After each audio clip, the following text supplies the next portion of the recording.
Verdon as the sun was rising and had a 7 o'clock breakfast in our cabin.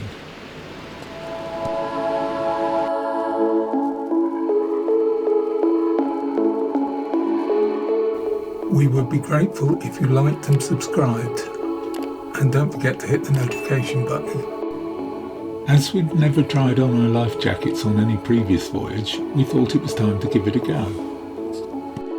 Something that one is advised to do at each port, but which we usually forgot, is to take a picture of these information screens. Although the destination was Le Verdon, the reason for calling was for excursions to Bordeaux. Unfortunately, that was over 2 hours away by coach. Although it wasn't mentioned in the itinerary, there was a free shuttle bus to Soulac-sur-mer. The rather bumpy journey through open countryside took about 20 minutes.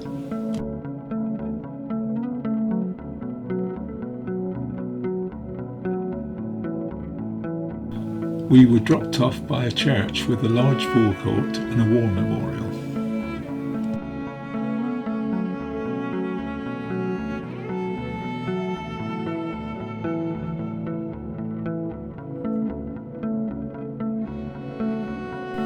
The church looked quite shabby on the outside, but inside was a different story.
Opposite the church was the main street leading to the beach, lined with cafes and souvenir shops.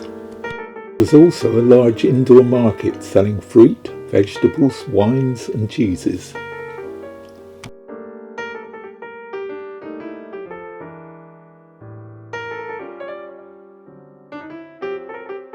It wasn't long before we arrived at the beach.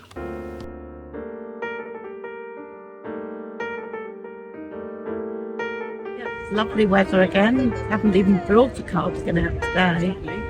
And it's hot. Lots of little shops. really interesting market with lots of fruit, veg, meats, pâtés, that kind of thing, wines, jams.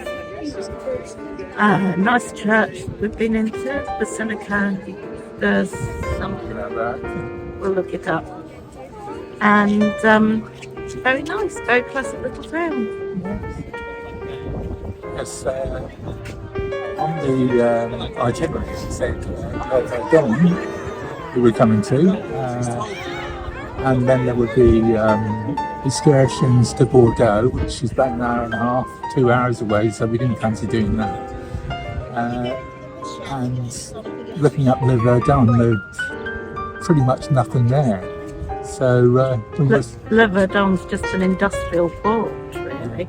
But there was a free shuttle brought you into Soulac. About a 20-minute journey.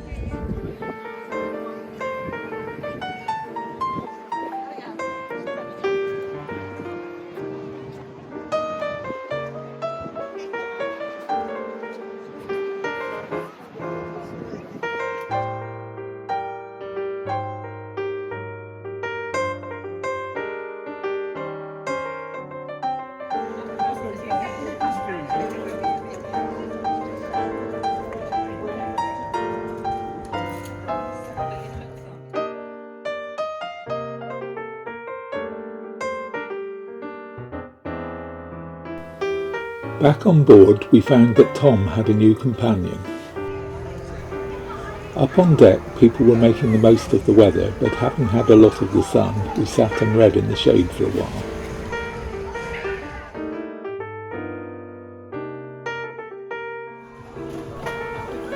A Take That concert was being shown on the big screen, but nobody seemed to be paying much attention.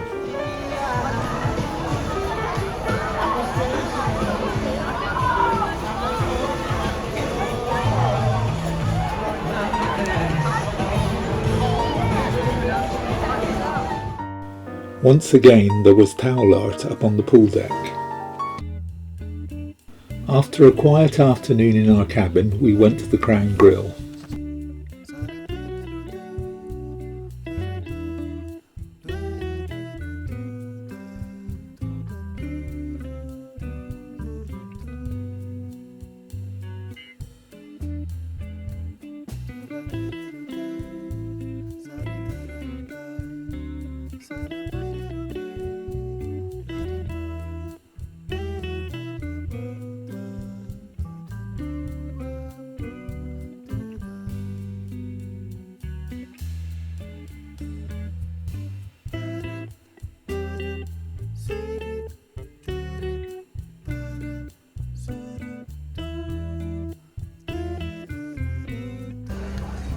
What was the bread like?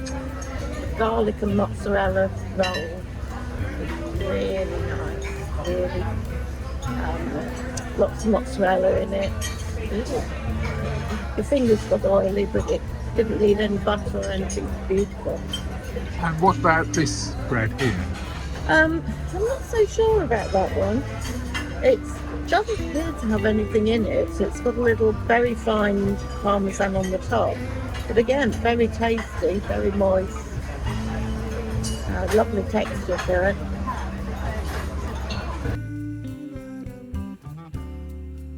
So, how was your black and blue onion soup? Up to standard again.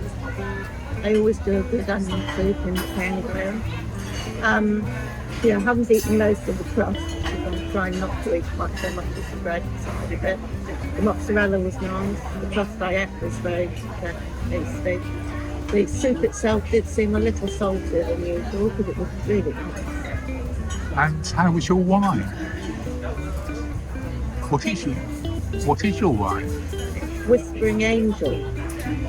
It's pink wine, it's tasty. I'm not a big wine fan, but as wine goes, it's very palatable. That looks like a very big wine to me. A lot of it. Because you had the black and blue onion soup as well. How was it? My black and blue onion soup was super. I'm not entirely convinced that it's a step up from the normal French onion soup that you get in the main dining room. Not that we've had any of that on this cruise so far. And as a lover of a glass of Jack Daniels, I can't say I can discern the Jack Daniels which is supposedly in the black and blue soup. And how was your wine? Whispering Angel as well? Whispering Angel is very good. A cut above your ordinary rosé.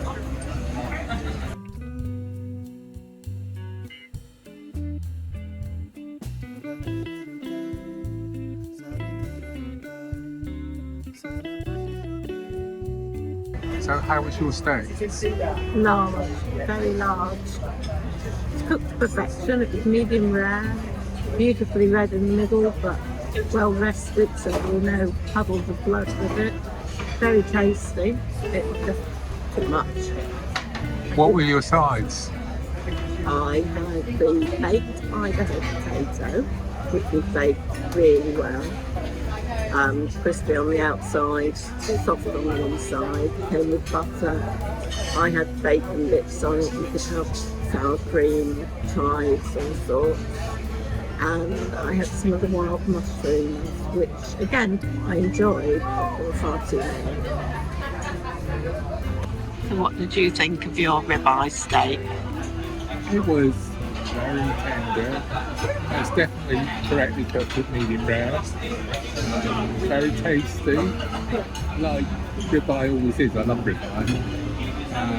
With it, I had asparagus, which was I'm never quite sure how hard or soft asparagus is supposed to be, but I liked it the way it was. And I had the garlic fries as well, which weren't very garlicky. Oh, and I had the peppercorn sauce, which not particularly peppery and no peppercorns as such. I like my peppercorn sauce to have little peppercorn bits in it. It was alright, but nothing special with peppercorn sauce.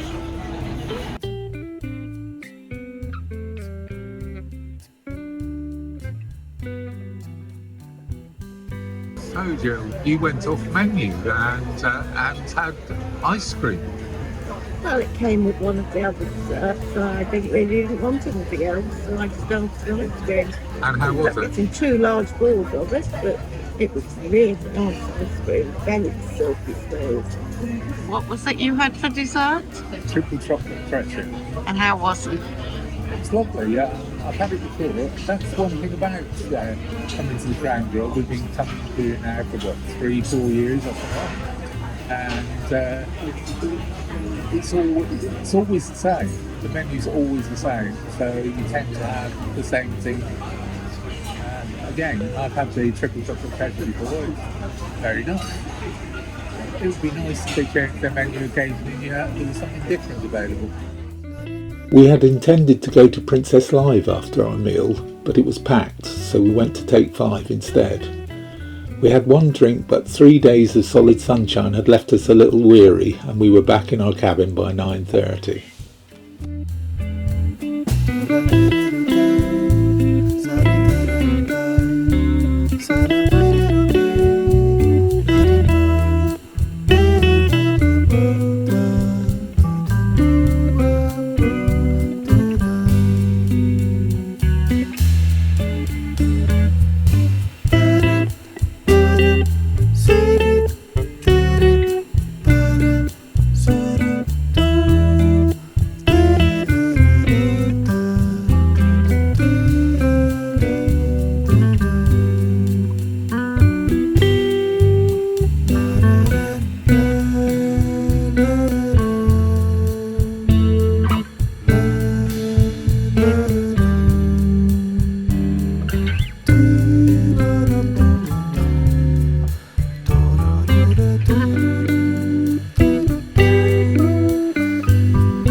Thanks for watching. We'd be very grateful if you liked and subscribed.